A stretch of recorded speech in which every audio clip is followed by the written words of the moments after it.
வணக்கம். Format numerology உங்கள் மகதன் சேகராஜா உங்களுடன் உரையாட வந்துள்ளேன். எண்களுக்கு அபார சக்தி இருக்கிறது என்று இன்னைக்கு உலகம் முழுவதும் அனைவரும் ஏற்றுக்கொள்ளக்கூடிய கட்டாயத்துக்கு அனைவரும் வந்து உள்ளார்கள்.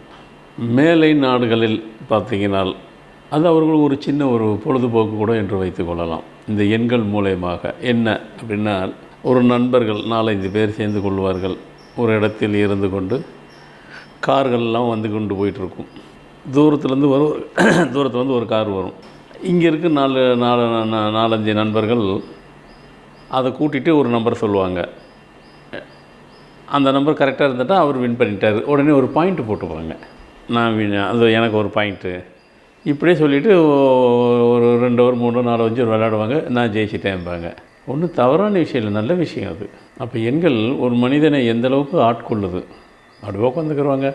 இப்போ வரும் பாருங்கள், இந்த நம்பர் 9 நம்பர் வரும் பாருங்கள், கூட்டுனா கரெக்டாக 9 வந்துடுச்சுன்னா நான் ஜெயிச்சிட்டேன், எனக்கு ஒரு பாயிண்ட்டு. அடுத்த கார் வந்தால் இன்னொரு நண்பர் இப்படி. ஸோ இது ஒரு வகையான பொழுதுபோக்கு இருந்தாலும் தேவையில்லாத விஷயங்களுக்கு டயத்தை ஸ்பெண்ட் பண்ணுறதுக்கு பதில் இது ஒரு அறிவுபூர்வமான சிந்தனையான ஒரு விஷயங்கள். இது ஒரு கேமை விளையாடுவாங்க. அது மேலை நாட்டில், இது நம்ம நாட்டில் செய்யலாம். ஒன்றும் பெரிய தவறில் நல்ல விஷயங்கள் தான். எதுக்கோ கண்டதை பேசி கண்டதை பார்க்குறதுக்கு அதெல்லாம் இது ஒரு பாயிண்ட் எடுத்துக்கோங்க, வின் பண்ணுங்க. சரி, இப்பொழுது என்ன சொல்ல போகிறேன் என்றால், எண்களுக்குள் சில எண்கள் இருக்கின்றன. அந்த எண்கள் சித்தர்களோடு கனெக்ட் ஆகக்கூடியது.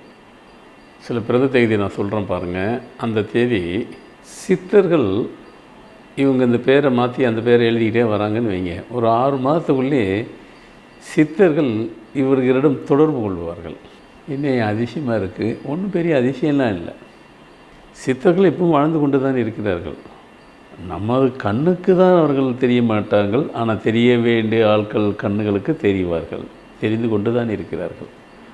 அதனால தான் நான் சொல்லுவேன், திருவண்ணாமலையில் கிரிவலம் வரும்போது அந்த மலையை ஒட்டி ரைட் பகுதி வலது பக்கம் மட்டும் யாரும் நடக்க வேண்டாம். நான் இப்போ இல்லை, நான் 25 வருஷத்துக்கு முன்னாடியே 20-25 வருஷத்துக்கு முன்னாடி அப்போவே ஒரு தொலைக்காட்சியில் நான் சொல்லியிருக்கிறேன்.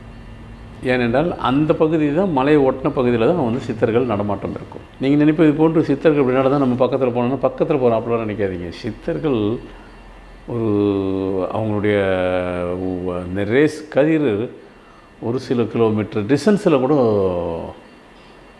எஃபெக்ட் கொடுக்கும். அந்த மலை இருக்கு இல்லைங்களா, திருவண்ணாமலை மலையை ஒட்டி சுற்றுவாங்க. அது திருவண்ணாமலையில் ரைட் சைடில் வரைக்கும் பவர் இருக்கும். அதனால தான் லெஃப்ட் பக்கம் தான் நம்ம சுற்றணும், நடுப்பகுதியில் சுற்றலான்னு சொல்கிறது, வேறு ஒன்றும் இல்லை. அந்த திருவண்ணாமலையை ஒட்டி இப்போல்லாம் இப்போ அலோவ் பண்ணுறதில்ல. அதெல்லாம் சுற்றி பார்த்தீங்கன்னா தான் அதனுடைய பவரை உங்களுக்கு உணர முடியும். நான் சுற்றி பார்த்துருக்கேன். சரி, பரவாயில்ல. இப்போ சொல்ல வந்தது என்னென்னா, உங்களது பேரை மாற்றிட்டு அந்த பேரை நீங்கள் எழுதிட்டு வரீங்க அப்படின்னா, அந்த பேரில் நீங்கள் எழுத பார்த்தீங்கன்னாக்கா உங்களுக்குள்ளே அந்த வைப்பு ஏறி ஒரு கட்டத்தில் சித்தர்களை, உங்களுக்கு ஏற்ற சித்தர்கள் தானாக கனெக்ட் ஆகிடுவார்கள். அது என்னென்ன எண்கள் கொண்டவங்களுக்கு எல்லாருக்கும் எல்லா சித்தரில் வந்து கனெக்ட் ஆக மாட்டாங்க. 2ஆம் தேதி கொண்டவங்களுக்கு சித்தர்கள் கனெக்ட் ஆவாங்க.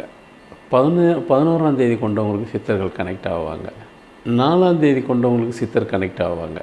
22ஆம் தேதி கொண்டவங்களுக்கு சித்தர் கனெக்ட் ஆவாங்க. 16ஆம் தேதி கொண்டவங்களுக்கு சித்தர் கனெக்ட் ஆவாங்க. 17ஆம் தேதி கொண்டவங்களுக்கு சித்தர் கனெக்ட் ஆவாங்க. 27ஆம் தேதி கொண்டவங்களுக்கு சித்தர்கள் கனெக்ட் ஆவாங்க. நல்லாவே ஆவாங்க. அவங்க உங்களோட தொடர்பு கொள்வாங்க. நீங்கள் நித்திரையில் இருக்கும்போது அப்போ உள்ளே வந்து உங்களிடம் வந்துட்டு பேசுவாங்க. நீங்கள் பாட்டுட்டு ஒரு மெடிடேஷன் மாதிரி ஒரு அந்த மாதிரி சூழ்நிலையில் இருக்கும்போது, தனியாக இருக்கும்போது ஒரு ஒலி வரும், ஒரு சவுண்டு வரும், ஒரு அசிரரி மாதிரி சவுண்டு வருதெல்லாம் அவங்க உங்கள்கிட்ட வந்திருக்காங்கன்னு அர்த்தம்.